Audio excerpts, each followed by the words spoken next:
Hi guys, welcome back to Cooking with Teacher Pat. Today I'm going to teach you guys how to brine chicken. Remember a couple episodes ago I taught you guys how to make chicken in a rice cooker, and I mentioned that I brine my chicken. Well, today I'm going to teach you that, and after this I guarantee you're not going to eat your chicken in any other way because your chicken is going to be really juicy and it's going to be really flavorful too. So let's get started with our ingredients. Alright guys, so today we're going to brine some chicken breast. I have here organic chicken breast that is skinless and boneless. You can use chicken thighs if you want as well, and absolutely you can use bone in.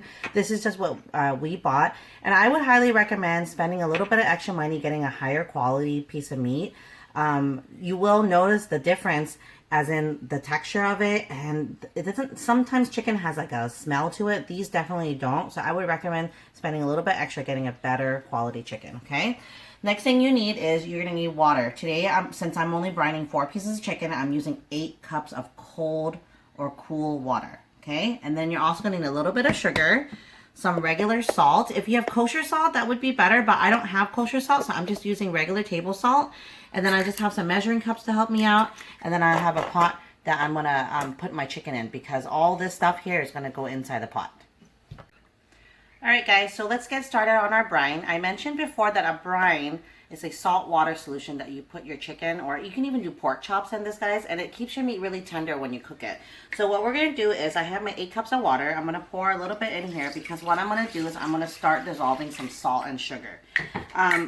Now, depending on how salty you want your chicken, my sister brines her chicken all the time, and her rule of thumb is the salt water solution should be as salty as however salty your water solution is going to be is how salty your chicken's going to be. So don't put too much salt if you don't want it to be so salty. So I'm going to start with probably about 2 or so tablespoons of water. It was about half of this. This is a 1/4 cup. So it was about half of that. I totally eyeballed. I'm not measuring at all. And then I want to put a tiny bit of sugar in there just to counter that saltiness. So I'm putting 1 tablespoon of sugar, okay? And then what I'm going to do is I'm just going to grab a spoon and I'm just going to start dissolving this salt solution. You see, it's going to take some time. So I'm going to mix this up and then we'll be back once it gets all dissolved. Alright, so my salt's all, my salt and sugar is all dissolved. So I'm going to add the rest of my water in. Make sure you have a big enough container for your water and whatever meat you're going to put in there. I'm going to give it a quick stir. And I'm just going to give it a really quick try just to see how salty the water is. It's not super salty, but I think it should be fine here. But actually, I'm going to add a little bit more.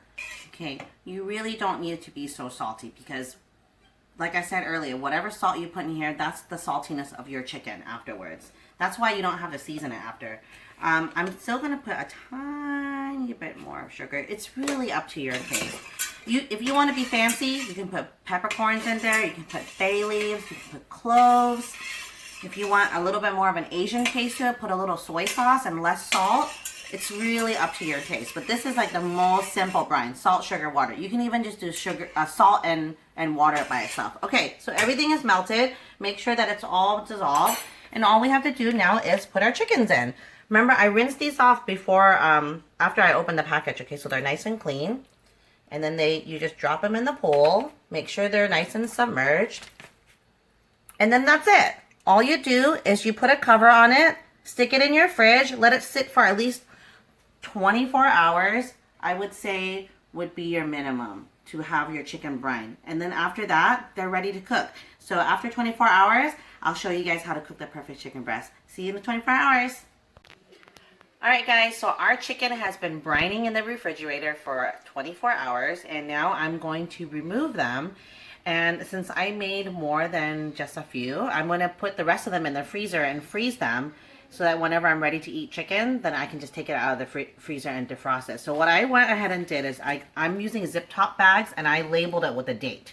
Because you can freeze meat in the freezer for at least 6 months, but you know, I like to eat it before that. So this is a good way to know how long it's been in the freezer for.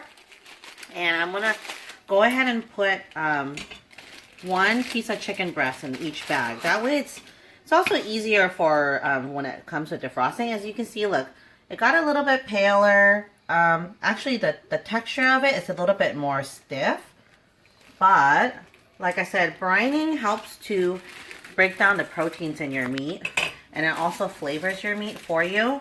And then that way when you're cooking it, it stays nice and tender for you. So in the bag it goes. And then, and then after that, I'm going to stick it in a gallon-sized Ziploc bag that's labeled brined chicken so that I know exactly what it is. And then, like I said, that way, you're not guessing what kind of meat it is. So I'm going to go ahead and just squeeze out as much air as I can. Don't worry if there's a little bit of air or a little bit of liquid in there. It's already brined, so. Alright, so in the bag it goes. And then these guys are going to go in the freezer so that whenever I'm ready for them, they're nice little packages for me. I don't have to fumble around or defrost the whole entire thing, because sometimes you just need one chicken breast, right? So I'm going to set these aside for now. And then the last piece, what I'm going to do is I'm going to cook that one. I'm going to show you guys a foolproof way that my husband actually taught me. And this is how he cooks his chicken breast, and it stays nice and juicy. I never knew how to cook chicken breast until my husband taught me. And I'm telling you, it took me a long time to actually learn how to properly cook it. Maybe at least a year or two. Trial and error, right? Okay, so what I'm going to do is I'm going to pat it dry. As dry as possible. Look at that beautiful piece of meat. That's why I'm telling you guys, pay a little extra for a better quality meat. I'm going to wash my hands really quick. And then what we're going to do is we're going to lightly season our meat. And what I'm going to do is I'm going to put a little bit of olive oil. And then I'm also going to crack some pepper, since my hand's going to touch it already, okay? And then just make sure it goes all around. And then it's already salted, remember, from that brine, so you don't have to salt it. But, pause it. Technically, I can just do this, a little olive oil and pepper, but I like to add a little bit of extra flavor to mine. So what I'm going to do is I'm going to put a little bit of granulated garlic, just a little bit, not a lot, because when you cook it on the pan, when you pan fry it, it might burn a little bit, so don't put too much on there. Just a little light dust. And then this is totally optional, but I really like to put some paprika on mine. It gives it a really nice color once it's cooked. So just a little bit. Really, you don't even have to put this on. I just like it because it looks pretty. Okay, and then I'm going to wash my hands and I'll be right back. Alright guys, so while we were marinating our chicken, I had my skillet here heating at a medium-high heat. And you want a skillet that has a lid, or some kind of lid that will fit on top, because you're going to cook the chicken halfway and then you're going to put the cover on and let it steam, okay? So what you're going to do first is put some olive oil in the pan. Maybe like 2 or 3 turns, and then you can see it's pretty hot. And you actually want it to be hot, but not at a high heat, okay? I'm going to put the top side down, okay? Nice. Listen to that sizzle. I'm also going to use a splatter guard because I don't want it to splatter. And you're going to cook it for about 3 to 4 minutes, or until the bottom side is nicely browned. And then you can also tell, because on the sides here, see how it's already turning a different color? It's going to cook about halfway, okay? So I'll see you guys back in 3 to 4 minutes. Alright, so it's been about 3 minutes, and as you can see, the sides are starting to turn pale color. That means it's a little bit cooked on that side. And here's the sure way of telling. If you flip it over, wow, look at that beautiful color. Okay? So you're going to flip it over. You're going to let it cook for another 2 or 3 minutes. And what I'm going to do is I'm actually going to go ahead and put the cover on here, okay? You're going to let it cook for another 2 or 3 minutes, and then after that, you're going to shut off the fire and you're going to let it sit on the stove. Don't move it off the stove because you want the residual heat of the pan to cook the rest of the chicken. And then after 10 to 15 minutes, we're going to check on our chicken because it should be ready after that. So another 2 or 3 minutes. I have my timer going off already. Once the timer goes off, shut off the fire and leave it alone. Don't lift up the cover, don't move it, okay? So we'll see you guys back in about 10 to 15 minutes. Alright guys, so it's been about 15 minutes and I am going to take the cover off and show you what our chicken looks like. Ta-da! Still nice and hot. You see all these juices that came out from it? Don't throw that away, guys. That's a lot of flavor. But look, you can tell just by pressing it, it's firm, but it's not rock hard. So what I'm going to do is I'm going to let it cool down just a little bit. You want to let your meat rest, because if you cut into it right away, all the juices that are inside the meat is going to run out, and then you're going to be left with a tough, dry piece of meat. So I'm going to let it rest for a few minutes, and then we're going to cut into it, and I'm going to show you what it looks like in the inside.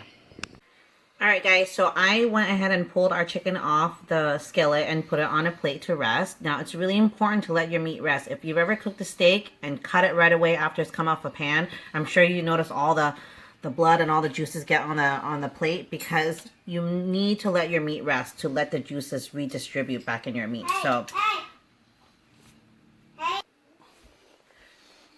I mentioned earlier, if you feel it, you can see that it's firm, but it's not rock solid. So let's cut into it and take a look. Look at this beautiful brown color. I'm going to cut it into sections here. Look at that. You can see the juices in there still. I'm going to keep cutting.